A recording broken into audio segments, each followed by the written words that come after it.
Okay, all right, here we go. What's going on, everybody? It's Intelligent Cycle. So, I got four topics that I wanted to really talk about today. We're gonna start off with Game Two's recap of the Pacers and the Oklahoma City Thunder from, excuse me, from sorry about that, got blacked out.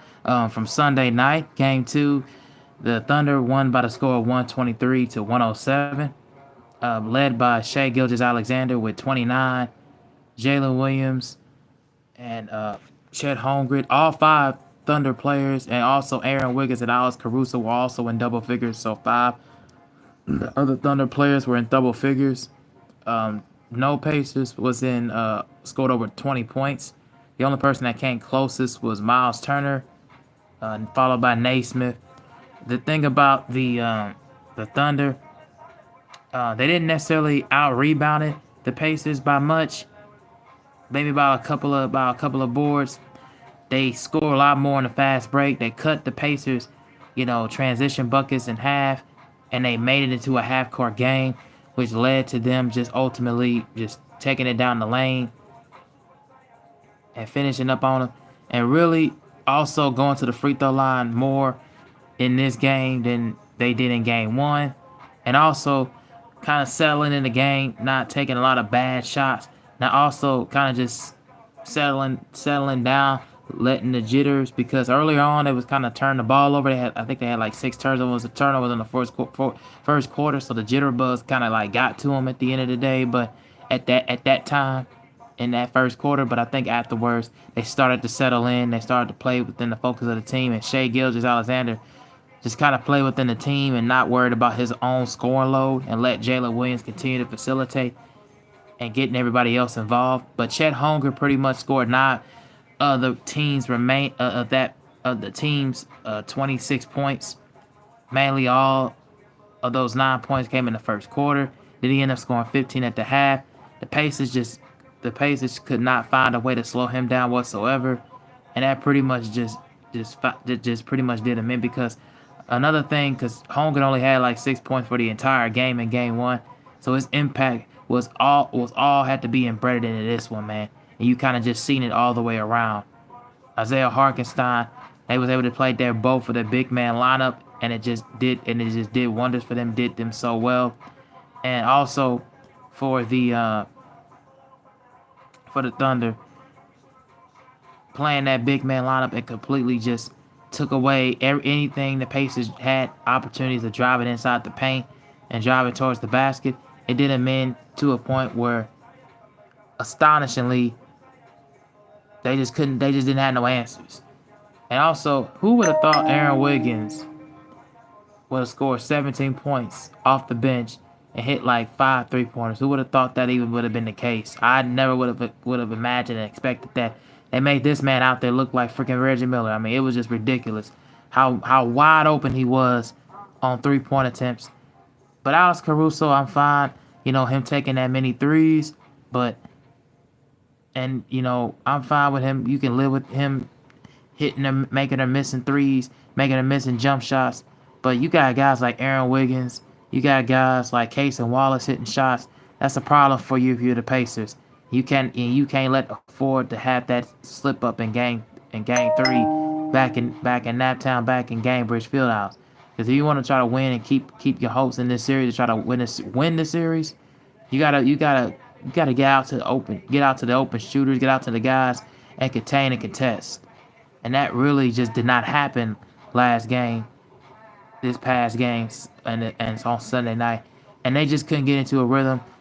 And by the time they got to the free throw line, try to get it within striking distance, the officiating was right there to just kind of just slow it up and try to get the Thunder over with, man. Try to get them a win. And the Thunder pretty much did them a lot of favors. Pacers didn't do themselves favors whatsoever. And also for the Thunder, what pretty much had them going also was the ability from the crowd. The crowd noise completely affected the play calling for the Pacers. So when you start to go up by 20 plus points, even going up by 24, but the league got cut to like 18 at halftime. You kind of just know the crowd was involved at the like way before the beginning point of the game, and during the game, you can just tell that they were absolutely involved. They were making a ruckus. The Pacers were not necessarily erratic in this one. They kind of calmed down on the turnovers. They didn't make too many mistakes. But what the thing is with them, they do not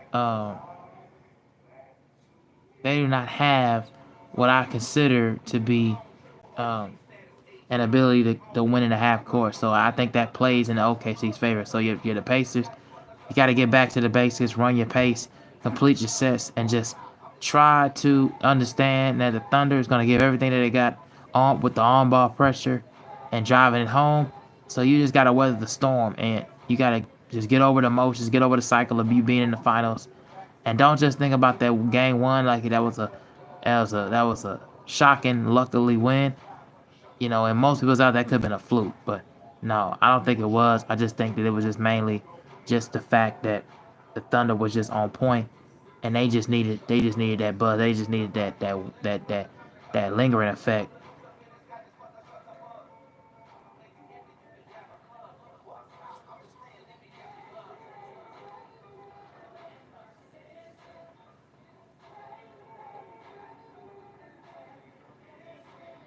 All right, Lisa, how's it going?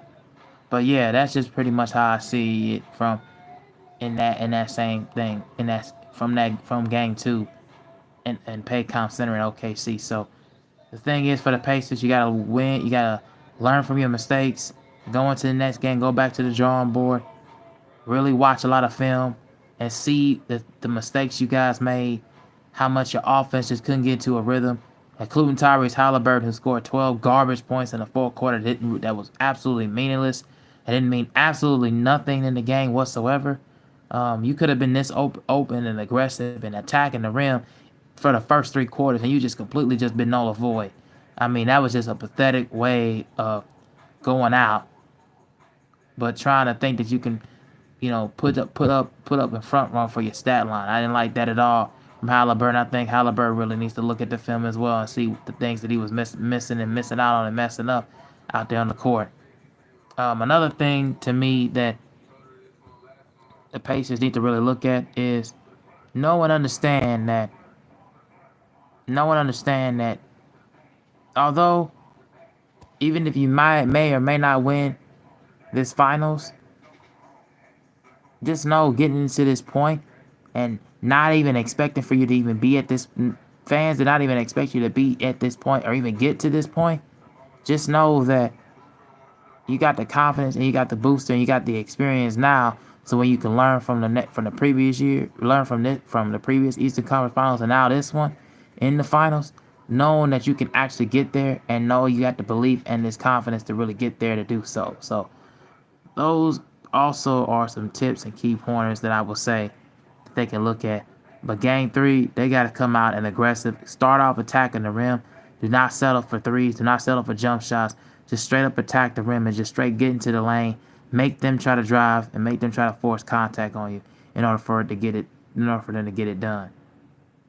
Because if you don't, man, it's gonna be a long night for you. It's gonna be an absolute long night. Cause they're not gonna let you get open shots. They're not gonna let you get open corner threes.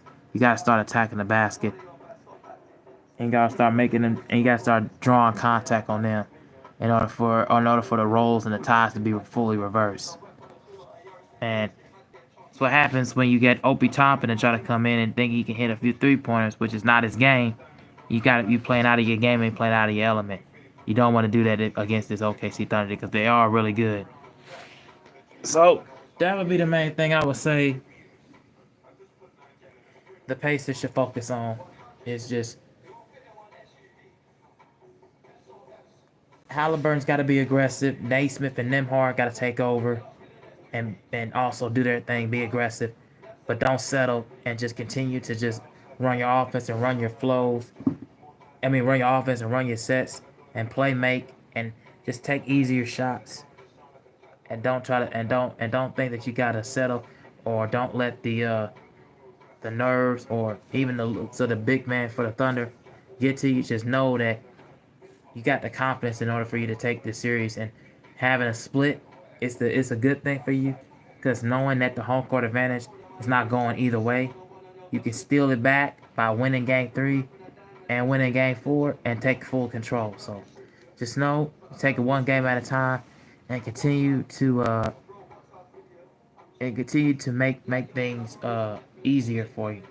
And for the Thunder, and for the Thunder, just know that you you got to steal one of these games in Indianapolis. You got to steal one of them games. If you're gonna try to get multiple, just continue to do what you did and do what you like you did in game two. Continue to be on the high horse. What's going on? Halliburton is underscore GOAT. What's going on? Pacers got destroyed in game two.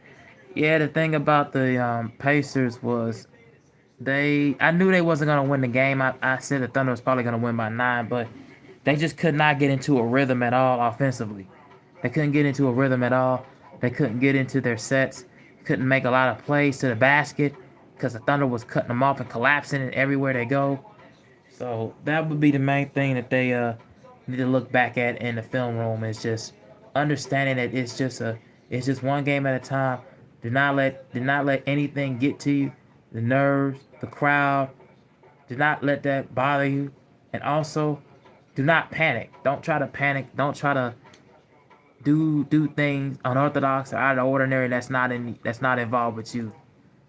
But I'll say this for them: just know that you guys are at this point in the finals. People didn't even expect you to even make it this far. People didn't expect you to win over Cleveland nor the Knicks.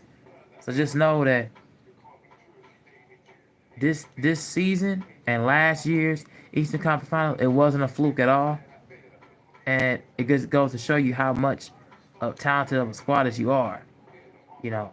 But and definitely don't take it for granted.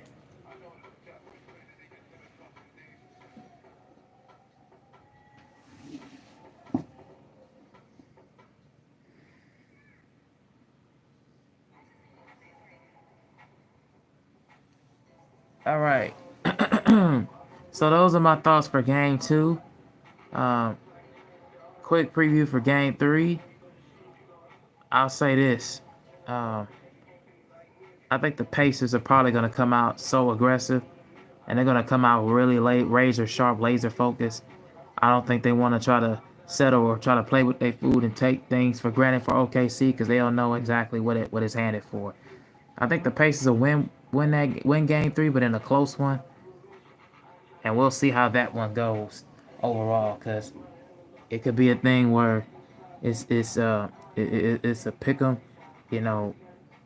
But the Thunder are probably going to be favored because of the number one seed, because of the advantage that they had with the best regular season record and the league MVP. So they're going to be coveted and favored and going to be more talked about. So yeah, that's just how I see that.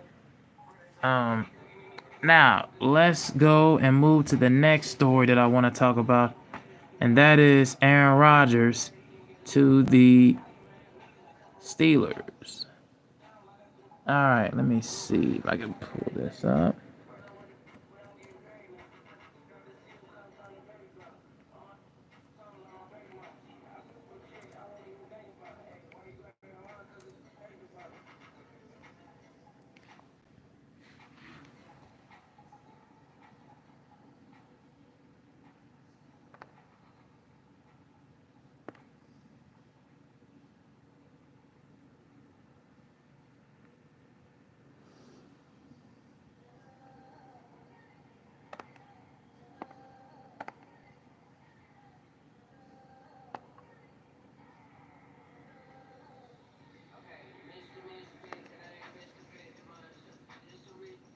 So the full details of Aaron Rodgers' contract with the Steelers, including performance incentives.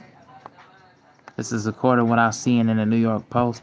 Future Hall of Famer will get an extra $500,000 if the Steelers are qualified for the postseason, which they pretty much are.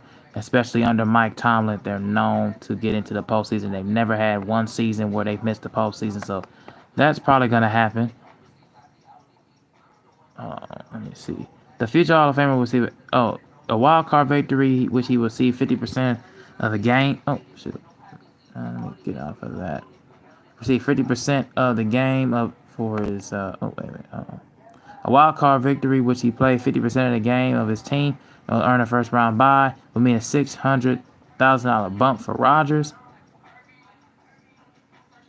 If Rodgers leads the Steelers to a divisional round win, and he is on the field for at least half of the snaps, he would earn $750,000 or more. The incentives hit the millions when it comes to leading the Steelers to victory later in the playoffs with a championship game. If he gets half percent of the game, would trigger a $1 million contract incentive. A Super Bowl win would trigger a $1.5 million incentive. That's not going to happen at all.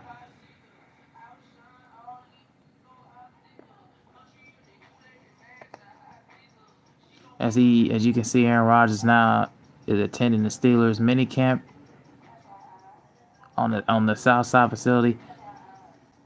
Rodgers will receive a $1.5 million if he win the AP MVP award. Tuesday marked Rodgers' first day on the field with the Steelers after he signed his new deal with the team over the weekend, ending a long offseason saga over where QB would end up playing, if at all, in 2025. He said he don't know a lot of guys' names. He just knows the names on the back. He just seen the name. He don't have the names on the back of their jersey. They don't have names in meeting rooms. I just literally walk into the locker room lost. I had to grab somebody and say, "Hey, where am I going?" But I get the feel of it and it's exciting about the game, as he was just quoting. So, what are my thoughts about the whole incentives and the contract for that Aaron Rodgers got with the Steelers for 1 year? That's gonna be and it's also 13.65 million for the 1 year, 10 million guaranteed, but his deal will reach as high as 19.5 million with incentives, and he will have to play 70% of the Steelers' regular season snaps in order to be eligible for any of these incentives. That's really solid for Rodgers as far as getting all the incentives parts, but at the same time, it's like he's already established his own legacy and built his own legacy. So I don't know if incentives is gonna mean much at all to him at this point. But do I like the signing? Absolutely the hell not. I do not like this signing at all. I don't understand why would you let Justin Fields go, a young rising star QB that could be possibly for the future, and Russell Wilson, both QBs who, at the end of the day, the Steelers was 10-6 into the postseason, into the playoffs. And now Fields is with the Jets and Russell Wilson is with the Giants with Jameis Winston. I don't understand what the hell the Steelers was thinking. And then you trade George Pickens also to the Cowboys after you then picked up DK Metcalf. So I'm like, where is Rodgers' receiving core gonna be besides what you're doing with Metcalf? I'm like, Calvin Austin, is he gonna be a upcoming star like Pat Freiermuth? Like, where is the overall receiving core that you're gonna have for Rodgers? And that's the thing that is gonna be a question mark through the remaining point of this and the dawn and the test of time. Goes to show you that, to me, these the Steelers is just an organization that's pretty much is plummeting. They haven't drafted a good quarterback. 6 big men have retired in 2022.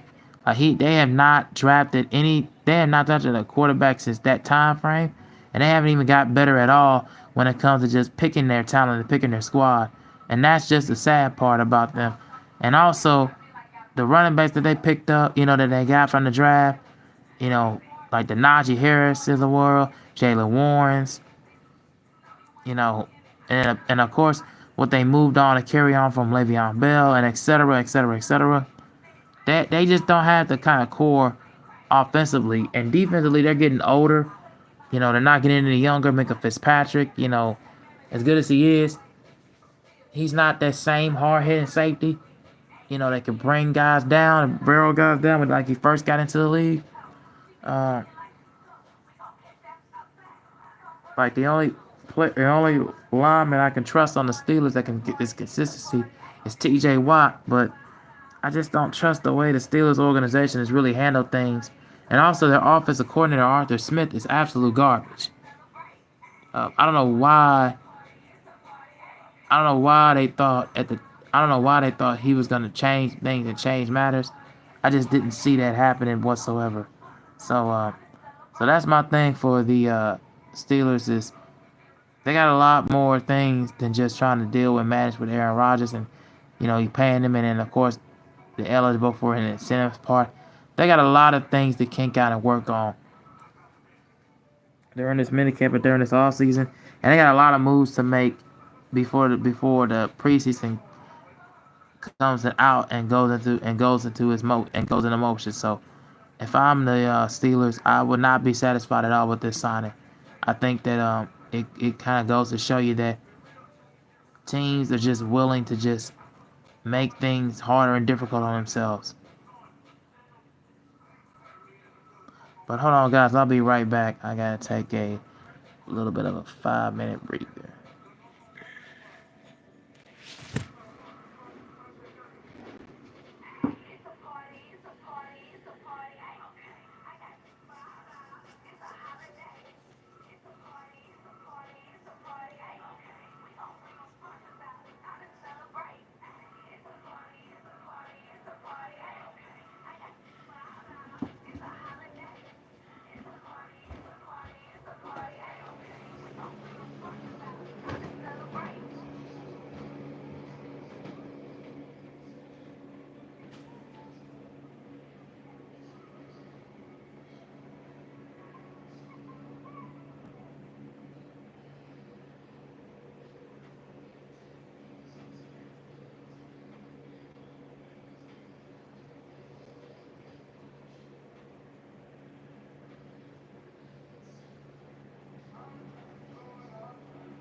All right, hey guys, what's going on? Back in, and I'm back from my little 5 minute breather.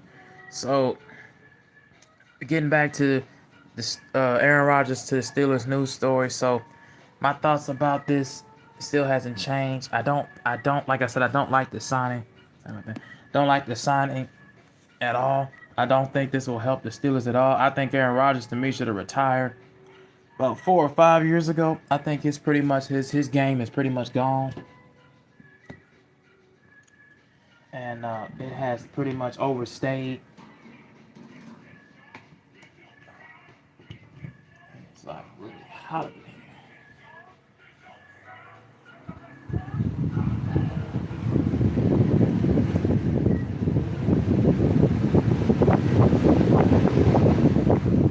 Okay, yeah, it is like really hot in here.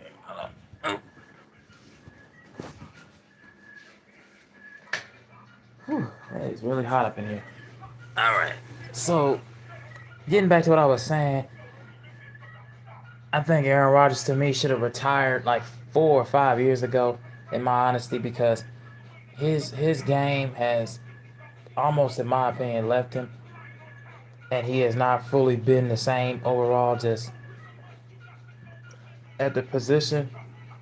Don't get me wrong, he submitted his status as an absolute legend in the modern day era of quarterbacks. His accuracy, he is one of the most accurately precise passers, had the best touchdown interception ratio and and he's the fastest player to I think 400 touchdown passes.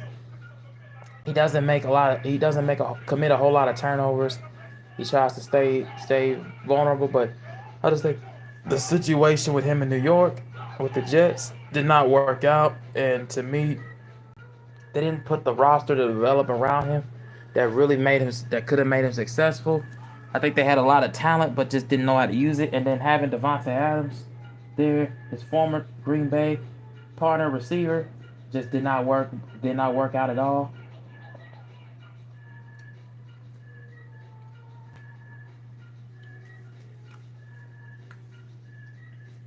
So I don't know how it's gonna look out for the Steelers. I don't know how it's gonna look. I don't know how the roster is gonna shake up. But if I'm the Steelers, the pressure is not only the pressure's not necessarily on Aaron Rodgers at all. I think because he's about 41, going on about to be 42 years old pretty soon. The pressure's on Mike Tomlin to keep his team in tenfold, and the pressure's on the coaching staff for the Steelers as well. They're gonna have to do a lot of things to try to clean up, a lot of the offseason woes and messes that they made. So, I just think to me this upcoming training camp and this upcoming offseason and preseason is gonna really show me how they're gonna look with Aaron Rodgers in the starter lineup and playing most of the snaps. And then you pick back up Mason Rudolph, which you let him go in the first place, and he went to Tennessee. Why would you pick him back up? That didn't make any sense. If you believed in him, you would have kept him the first time. Just didn't make any kind of sense financially and just overall logical sense speaking. Just did not make much of a difference whatsoever. So if I'm them, I'm gonna find a way to. They're gonna find a way to make a lot of excuses if they lose and they end up not making the playoffs. They're gonna find a lot of excuses to put themselves under the fire and underneath the fire and brimstone, man. So to me, I just think that this is not a good signing, and I don't think the Steelers really had the capability of the team to really push it further. So, yep, those are just my feelings so far about this whole thing. The next story I'm gonna go and talk about.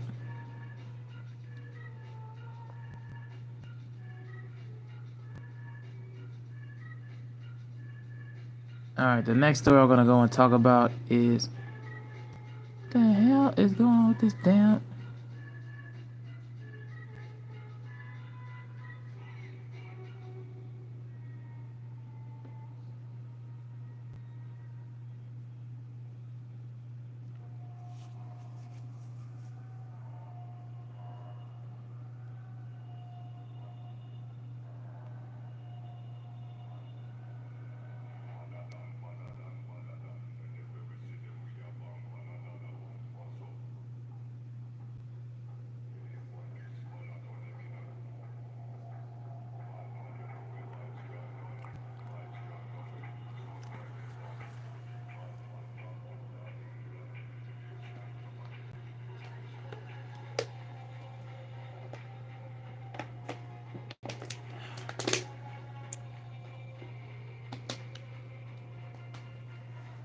Okay. The next story I'm gonna talk about.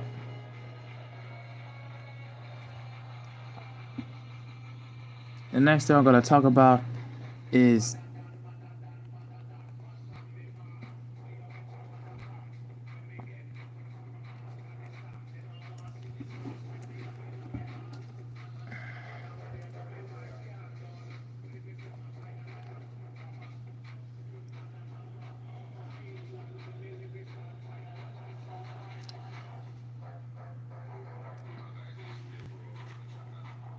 the next story I'm gonna talk about is Kendrick Lamar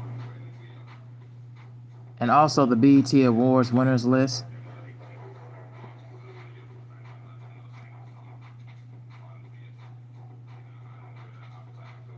If I can get this story up. Boy, oh boy, oh boy. I did not watch the BET Awards um, the previous night on June the 8th, or June the 7th or the 8th, I believe. I did not watch it that Sunday night. I didn't even know it was going on. So here's the winners list from the BET Awards. But mainly I'm going to talk about is Kendrick Lamar. So, of course, the ceremony effectively is the culture's biggest night. Not like us lyricist Kendrick Lamar, who led the nominees with 10 nods, took home 5 trophies, and his grand national tour mate SZA boasted a few wins, including for the best female R&B pop artist. And the reigning female hip hop artist of the night is a river rapper. Doechii, Lamar, Foe, and genre peer Drake, We Don't Trust You star Future, and Grammy-nominated type hitmaker Glorilla follow Lamar with 6 nods each. And of course, the BET Awards was hosted by Kevin Hart.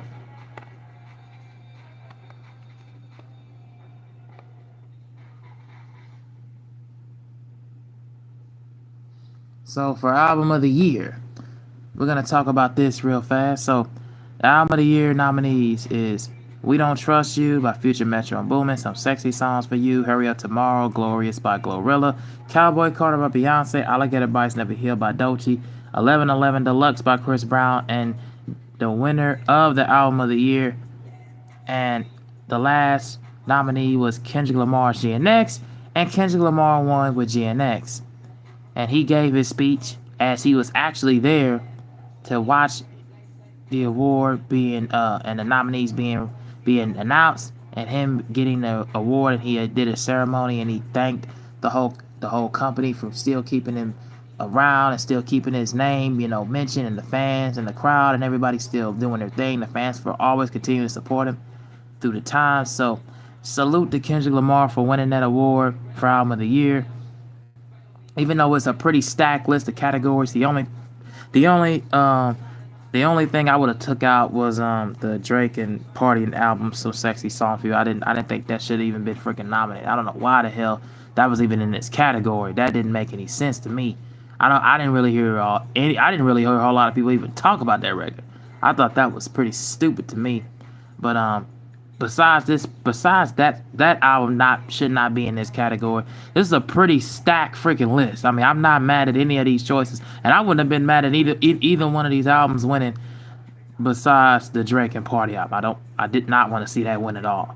Other than that, I would not have been mad if any one of these albums winning at all. I would not have been mad. It would have been fair, and I would have been congratulating either one of them. So all of them had dropped incredibly good records previous year, and of course Chris Brown's album, which that actually came out in the late 2023. But I guess because of the deluxe version, it added an additional 7 songs that kind of boosted the popularity for it. But salute to Kendrick Lamar for winning that award of the Album of the Year, where he's actually going to get the love and recognition, unlike the AMAs and unlike a lot of rap albums that get nominated at the Grammys that don't get the love. But salute to Kendrick for winning that. Video of the Year, Not Like Us, 3 a.m. in Tokyo by Key Glock, a bar song Tipsy, which I actually thought that was actually going to win in some fashion.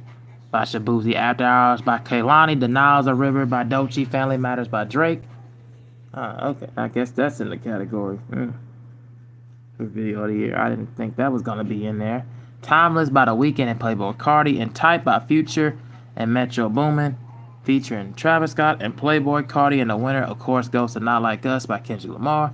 That is not relatively a shocker by any stretch. Even though I thought A Bar Song by Tissy was just as popular and just as much of a really solid video as Not Like Us, there's no way culturally universal Kendrick was going to win that. So I'm definitely happy. Salute to Kendrick for that.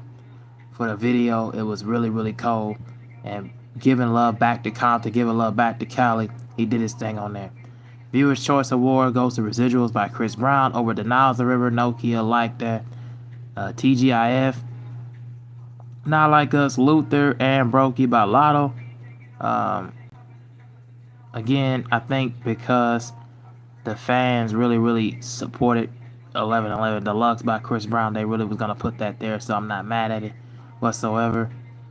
Best collaboration goes to Luther by Kendrick and Lamar and SZA over their other song that they featured together, 30 for 30, and Alter Ego by Doechii, Are You Even Real by Tenny Swims, Beckham by D Bills, I have not even heard that song, Blessed by Lil Wayne, Weezy, and Young Thug, I haven't heard that song either, Like That with Metro, Future, and Kendrick, Sticky by Tyler, Glorilla, and Lil Wayne, and Timeless by Weeknd featuring Playboi Carti. So Luther won that. Salute to Kendrick and SZA again, like they just been dominating these categories.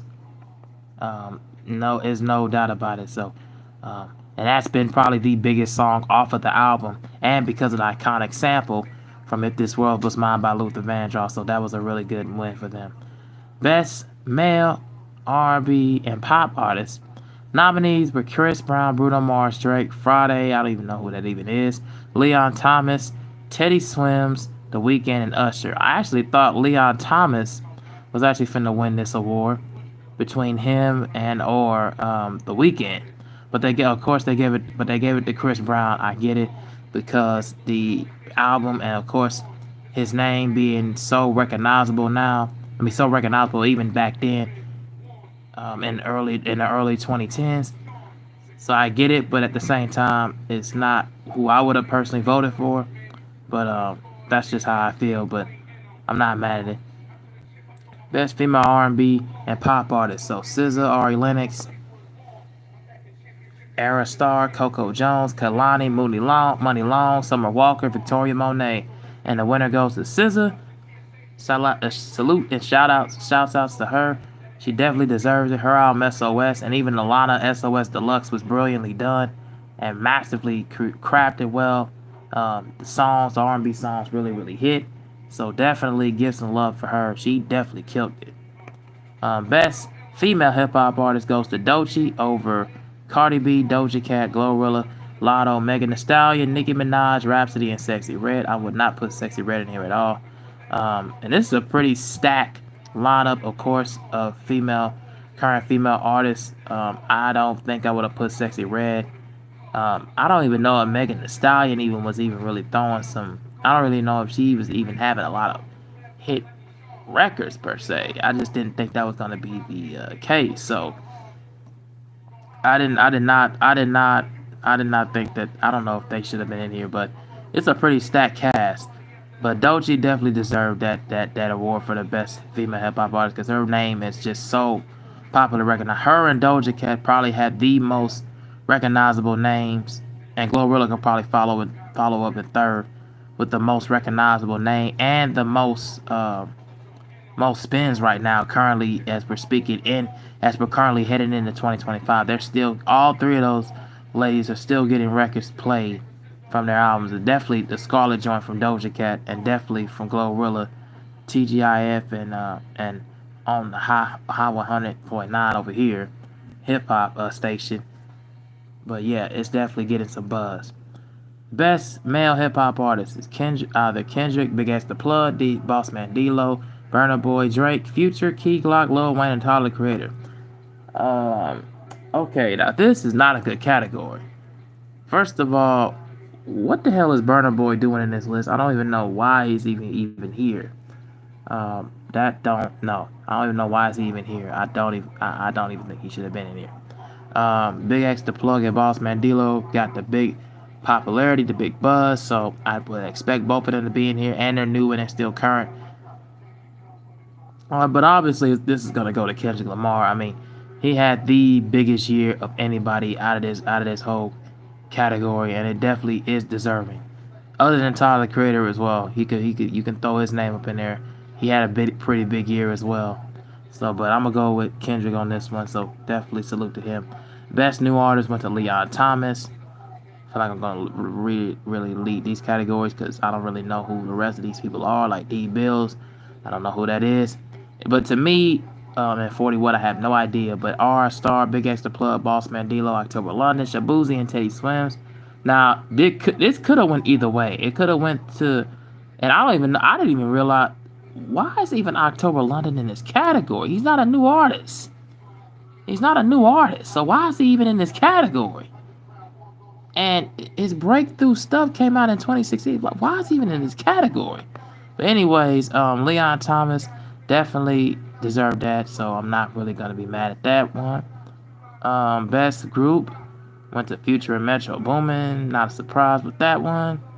Everybody else, although had good years, I don't really, well, besides Drake and Party, I don't really think that.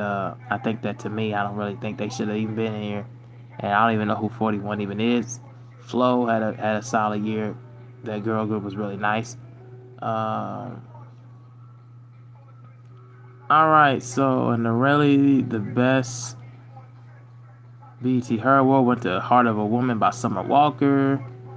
All right, so none of these other categories. Oh, Video Director of the Year went to Dave Free and Kendrick Lamar. Salute to them once again. All right. Best Actor went to Denzel Washington. No surprise that Denzel has been in a lot of films and he's directed some films and he's done his thing. All right. Best Actress went to Cynthia Erivo. She needs to really get it because of what her performance as Elphaba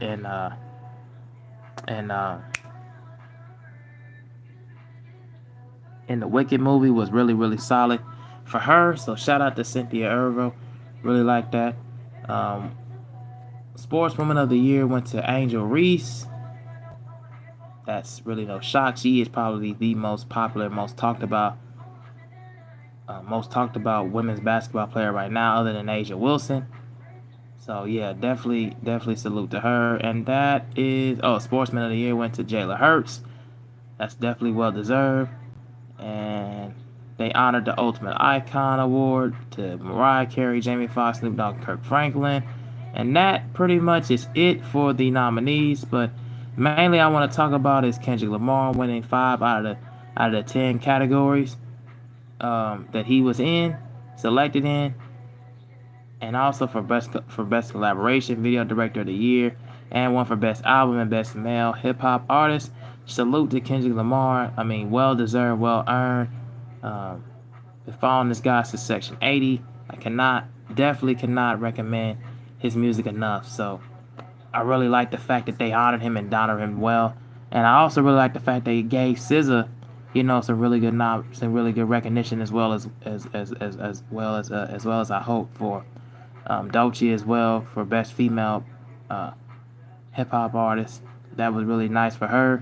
But yeah, salute to Kendrick. He definitely earned that spot. And it's going to be placed amongst a lot of the greats. So definitely, you gotta show love where it's all just due. So yeah, that's my overall. And then also because of GNX being such a momentum swing, also he's still touring with SZA off of that album and continuing to make waves, break iconic records in cities and from the tour, like in Minneapolis. It actually broke Eminem's record for the highest grossing opening concert tour. Because I believe he had like 9 million and Kendrick had like 9.5 something million that he broke. That was really nice for him. Really dope for him. So yeah, that's just my assessment on that situation. So on that situation. So salute to him and salute to Dave Free also for directing the video for Not Like Us, and still a cultural phenomenal hit record, and still had its lasting impact for 53 weeks and did his thing on the chart. So definitely salute to him for that. Um, and then last but not least, it's the last conversation that I want to talk about, and this is going to be a long one here, and that is Kobe Bryant.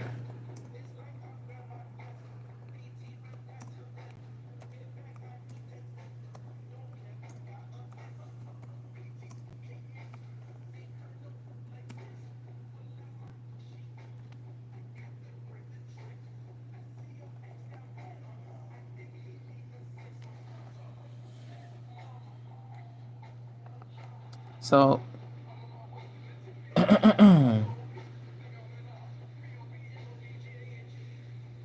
so they always talk about, so I've always heard these conversations going around the campfire about Kobe Bryant. Is he one of the top 10 greatest players of all time? Now, let me see something. All right. So I always hear top 10 conversations with Kobe Bryant, and whether he is or he is not in the conversation. Now, quintessentially, a lot of people just kind of just know him for being a lot of people just know Kobe for being Shaq's sidekick in the late 90s and early 2000s. But what happened was, is during that time frame, the Lakers were trying to gain attraction, and they had to acquire Shaq from the Atlanta. But nobody doesn't talk about this. Why did it take Shaq? Because he was drafted in 92, 93, and he went from 92, 93, 94, 95, 96, 97, 98, 90. It took him 7 years to even get to the part of where he wanted to go as far as the championship goes. How come he couldn't win in his prime years with the Orlando Magic is my question. Why did it take you from going from another incredible guard to another one and another one in Dwayne Wade? Why did it take you to go to 3-4 different organizations in order for you to be highly heightened and successful as you is? And then what people don't even realize, when Shaq and Kobe was playing, both of them alternately had egos. A lot of people didn't even realize about both of them having some sort of ego mentality, and both of them had some sort of, like, at one point in time, a little bit of a disconnect and disjointedness after the 04 loss to the Pistons. And then as far as Kobe being young in his career, was still developing and growing into that jump shooter, because a lot of people remember from the air balls against the Utah Jazz. But people didn't even realize Kobe was barely getting minutes, barely even playing minutes, because Dale Harris did not like to play rookies. A lot of people don't even really go and take that in consideration. Also, Shaq was getting tired of Eddie Jones. A lot of and even some Lakers players were getting tired of Eddie Jones. Because some people kind of felt like he was as good as he was. He was only a scorer, but he wasn't a two-way player, a natural great defender. And you can just tell he was, because after when he left, you didn't really hear much about him as much anymore as what you did when he was with them. That kind of just shows you the star power and the spotlight being in LA and being in the Staples Center and rebuilding that organization and franchise under the Bus family and foundation matters. And you can see what's in these guys' eyes, how much it overall recommends. So, with that being said, that there were games where Kobe struggled in the first 3 quarters in the finals, definitely against the Pacers, and even in the conference semifinals against the Trailblazers the first couple of games. But what happened is, in the second half, Kobe did one thing, was he never stopped shooting, and he never stopped going from the fadeaways. He never stopped attacking the basket or using his athleticism and he still would carry him through because he was always and he was right up there. Don't act like because Shaq averaged like what 28, 29 points, like Kobe was averaging 26 points per game in those playoffs. So it's not like it was a far distance in between where Shaq was just completely outscoring Kobe and he wasn't keeping up. Assist wise, rebounding wise, it was Shaq pretty much was the more dominant player on the rebounding category. But when it was time when he gets fouled, he'll foul himself out, Kobe had to step in the low and really take over the rebounding with Rick Fox, Brian Shaw, and et cetera, et cetera, et cetera. And then Derek Fisher came along. Robert Horry, Big Shot Bob Horry came along and tried to do the scoring load as well. So you got to really realize and take into consideration. And then also even before then, where they had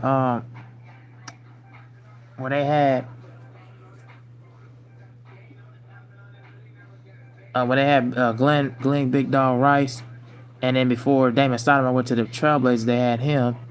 The Lakers, to me, at those times in those years, they needed what Kobe, the will and the mind and the free spirited, and what he was able to put forth and what he was able to put on. A team that was destined to try to go all the way to the championship and really do their thing. And then, of course, the first game playing against the Sixers, when they won that, after the Sixers had came back and won and stole game one, and Allen Iverson and stepped over Tyronn Lue, like that was the moment I was like, yeah, and then broke that Lakers perfect stretch of the playoff of the postseason at that time year as well, and that was the only year where they went 15-1. You kind of just knew from moment then and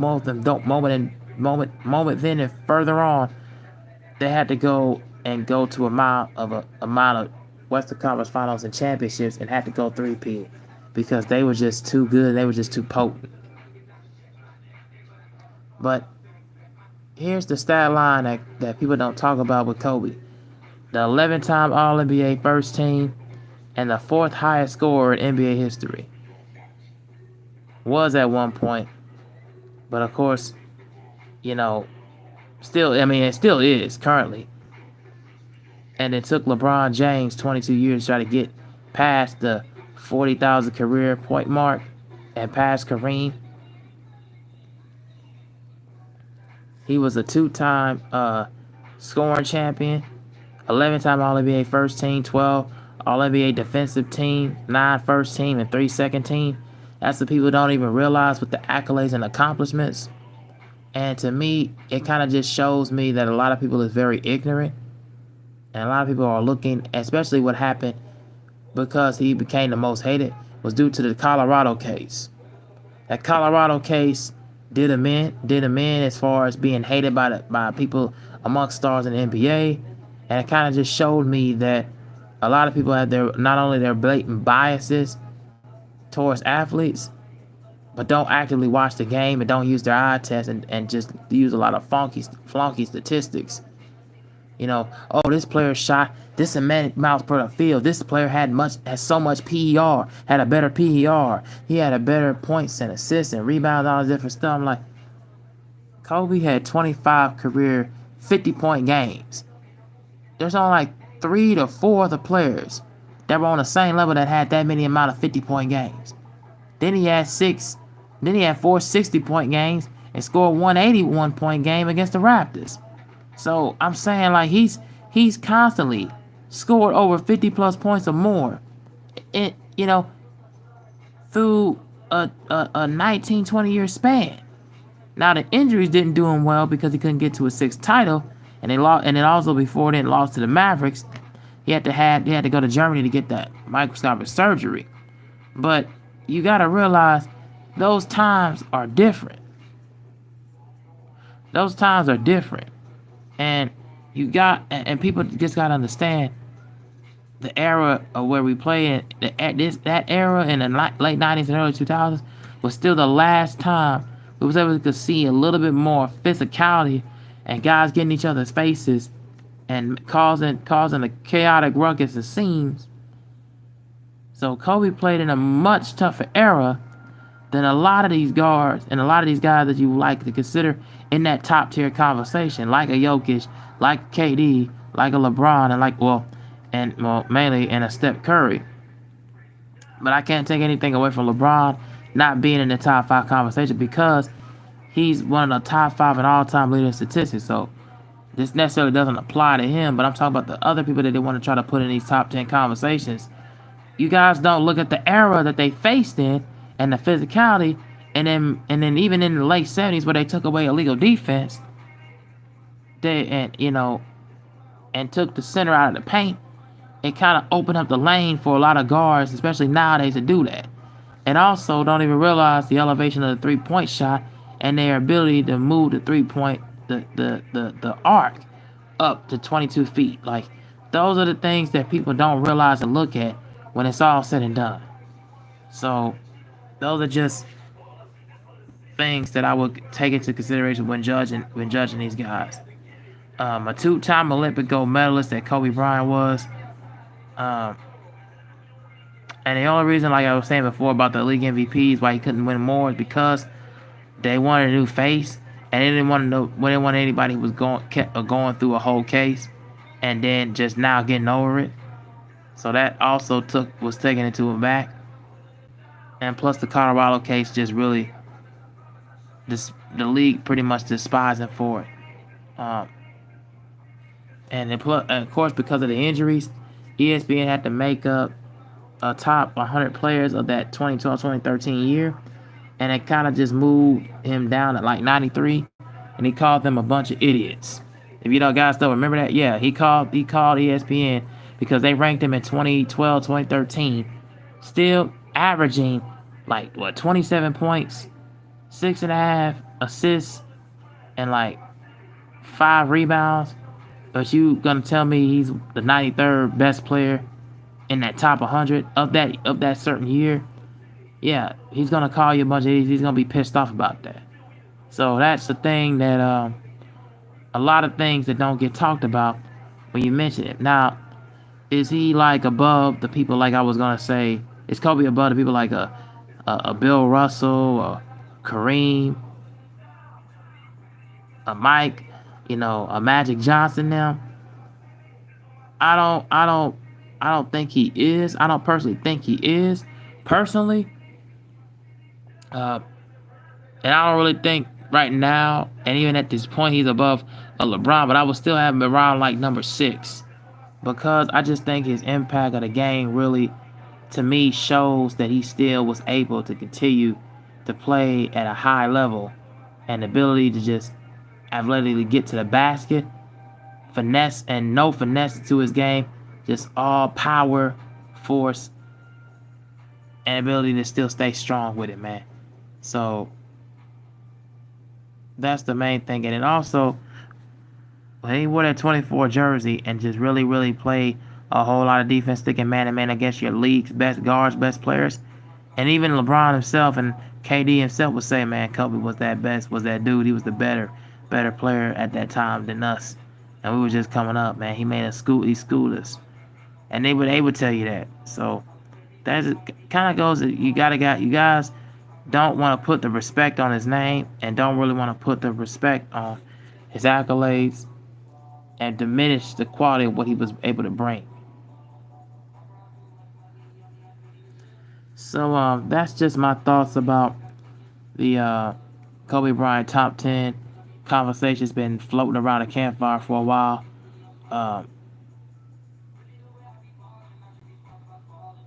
So tell me what you guys think down in the comment section, and tell me guys what you think about all these stories. Let me know down below. I'm gonna be getting out of here. I wish you guys nothing but the best. Have a nice night. Peace.